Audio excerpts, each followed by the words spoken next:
Donc Caroline Isambert, à toi la parole pour 10 minutes.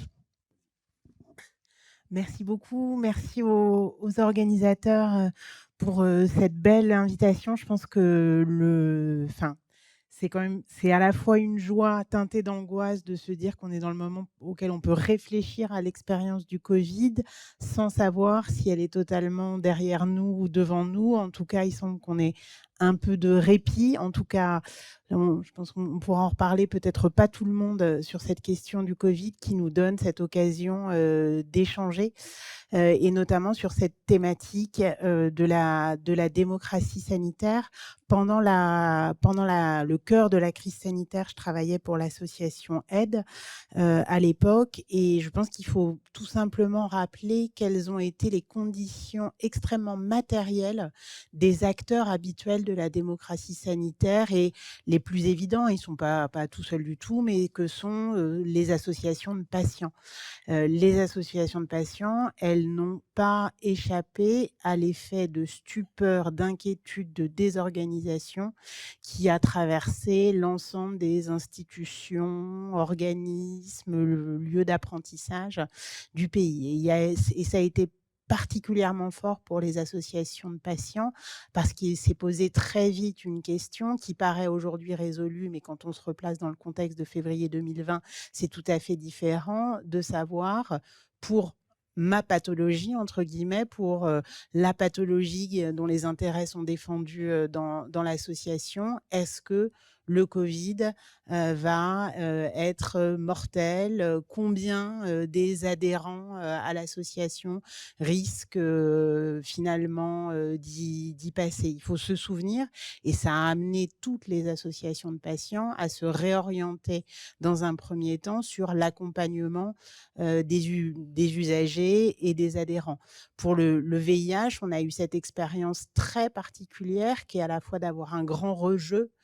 Beaucoup de gens vivant avec le VIH ont raconté le fait qu'ils étaient replongés dans les années 80-90, qu'il y avait quelque chose, des gens qui racontaient des cauchemars, des angoisses, des images qui reviennent. Et la paire aidance, c'est quand même le cœur de nos associations. Donc, c'était la priorité. Et puis, d'autres, et là, je pense particulièrement aux associations de malades du rein qui ont assez rapidement, qui se sont rendus compte qu'ils allaient traverser quelque chose qui ressemblait, dans un temps réduit, à l'expérience du VIH dans les années 80. Il faut voir aussi que le collectif des associations d'usagers, il a été aussi un peu perturbé parce qu'on s'est retrouvés au bout de quelques semaines, quelques mois, à pas vivre du tout la même chose. À AIDE, on était en train de se réorienter vers la distribution alimentaire. On est passé, pour le dire un peu vite, de la distribution de capotes à la distribution alimentaire parce que c'était ça le besoin le plus pressant des usagers de l'association, notamment les usagers de drogue, notamment les travailleuses et les travailleurs du sexe. Et si on voulait être là au rendez-vous, il fallait se mettre à distribuer de quoi manger. Et de l'autre côté, là, je pense à une association comme Renalou, il fallait empêcher l'hécatombe. Et on s'est serré les coudes, mais on n'avait pas le temps, en fait, d'être un front uni et de passer ce temps parfois ingrat, mais absolument nécessaire, dans toutes les instances, dans l'écriture d'avis, hein. On l'a fait, mais les journées, même en confinement, ne faisaient que 24 heures. Et puis, toutes nos canaux habituels sont tombés en rideau.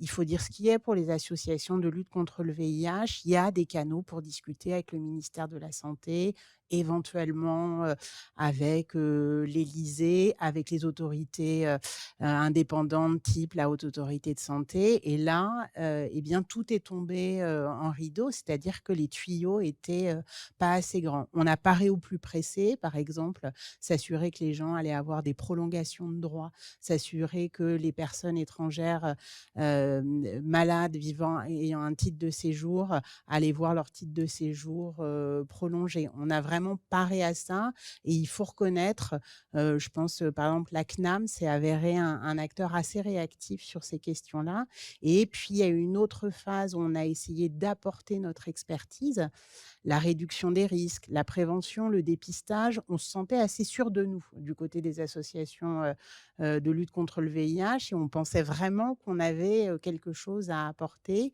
et là, pour des raisons à ce point-là, ça reste un peu mystérieux.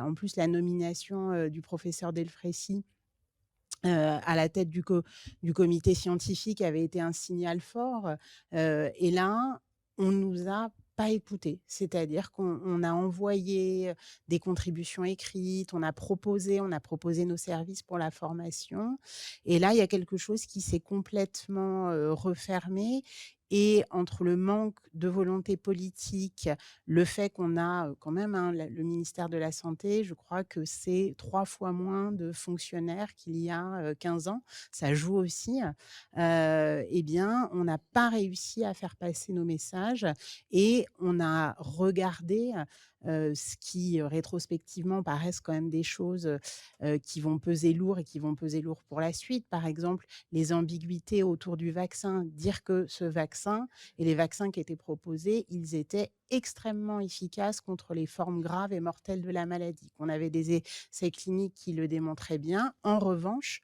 qu'on ne savait pas trop ce qui provoquait sur la transmission et on s'est mis à le savoir seulement les premiers préprints, c'est en juillet 2020.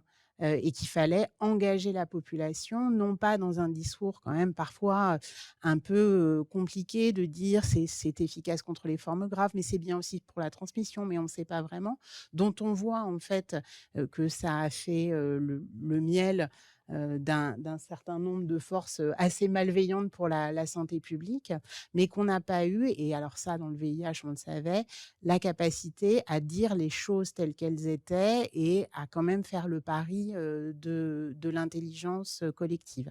Et on voit qu'on risque quand même de payer dans cette confiance dans les institutions, dans cette confiance dans les produits de santé, assez cher dans les années à venir. Le deuxième point, c'est l'écoute justement des patients, ou des personnes, malades dans leur, singularité. Aujourd'hui, il y a encore en France des personnes qui vivent confinées parce que et on en est tous,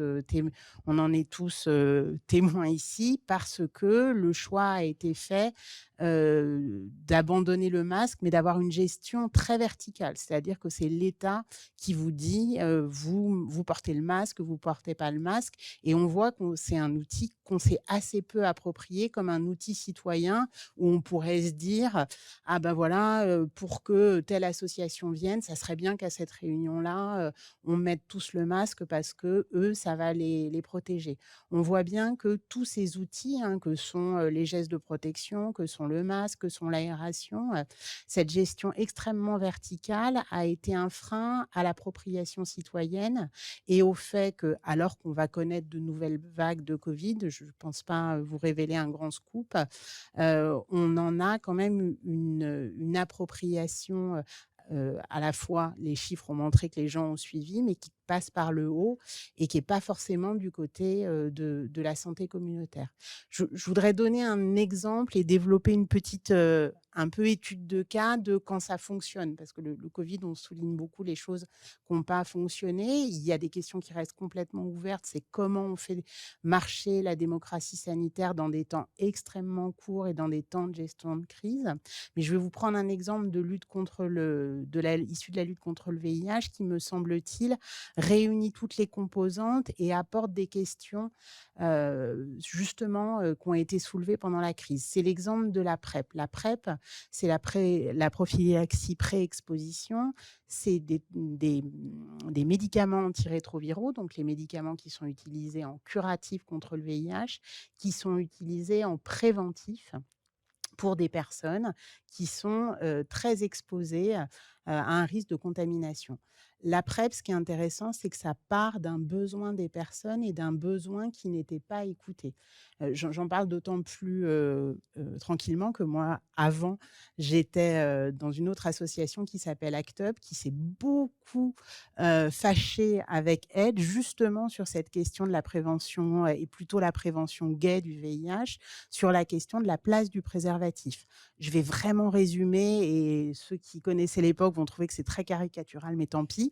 Vous aviez plutôt ACT UP qui disait: «Il faut tenir sur le préservatif, il faut en faire un objet désirable, il faut en faire un objet, pleinement intégré, à la sexualité, il faut le défendre et il faut être assez dur au sein de la communauté gay avec ceux qui ont, des discours disant: "On peut, s'en passer"». De l'autre côté, vous aviez AID qui disait: «Ouais, mais en fait, ces gens existent». En fait, ces gens qui disent, «Je suis né à la sexualité gay avec, le VIH et en fait là, au bout de 20-25 ans, le préservatif, moi là, j'en peux plus en fait.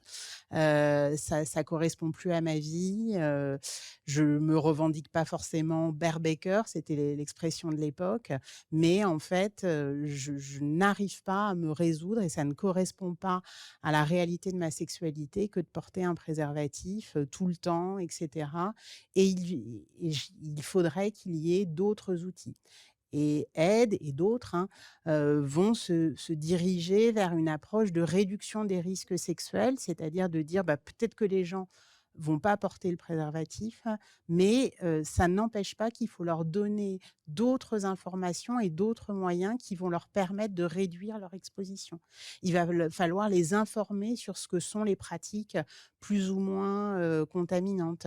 Il va falloir les écouter sur ce que sont leurs pratiques.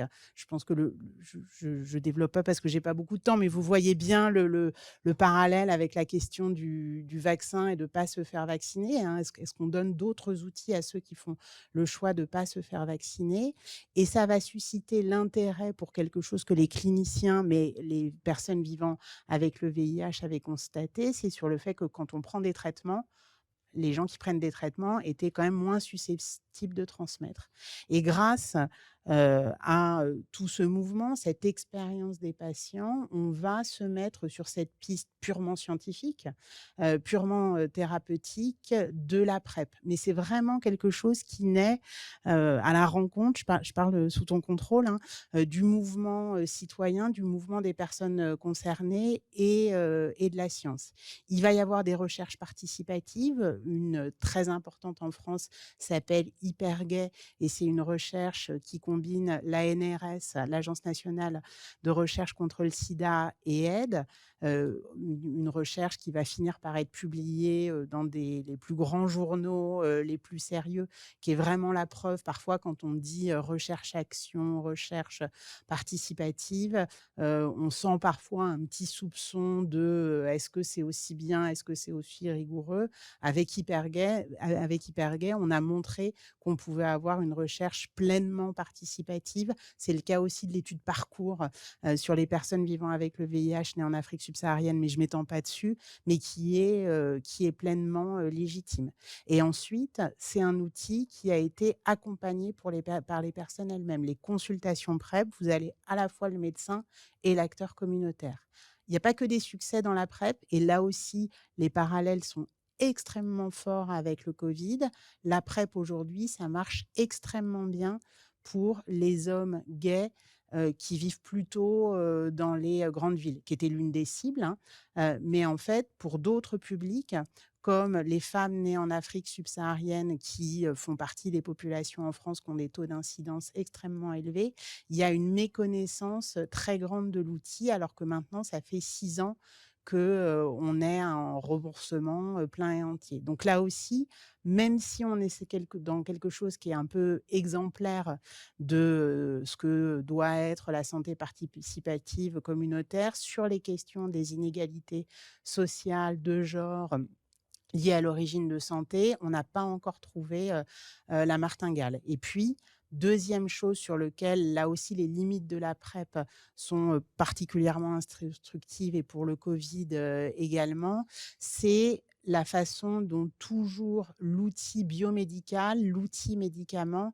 a tendance à balayer tout sur son passage et les autres moyens de prévention qui peuvent être d'ailleurs, quand même beaucoup plus, faciles à approprier par les populations, notamment celles qui sont loin du système de soins, vont être d'une certaine façon balayées et plus avoir de place. Là aussi avec le covid, hein, une fois qu'il y a eu le vaccin, on n'a plus parlé, que de vaccin et la PrEP, il y a des parallèles donc avec cet exemple-là, il me semble qu'on a à la fois des pistes et à la fois, sur cette question des inégalités, on ne sait pas encore faire de, la vraie santé participative qui répond aux besoins des personnes. Je vous remercie. Merci beaucoup, Caroline. C'est intéressant parce que en fin de propos, tu rejoins quasiment à l'identique l'un des propos, des derniers propos de Koudia avant que le son soit coupé, qui est la question de la dominance persistante du biomédical et de l'autoritarisme biomédical, qui est quand même effectivement une constante et un des grands, comment dire, combat que doivent mener les citoyens pour pouvoir se trouver dans une configuration de démocratie en santé qui soit réellement participative et collaborative, qui ne soit pas simplement, comment dire, anecdotique ou symbolique.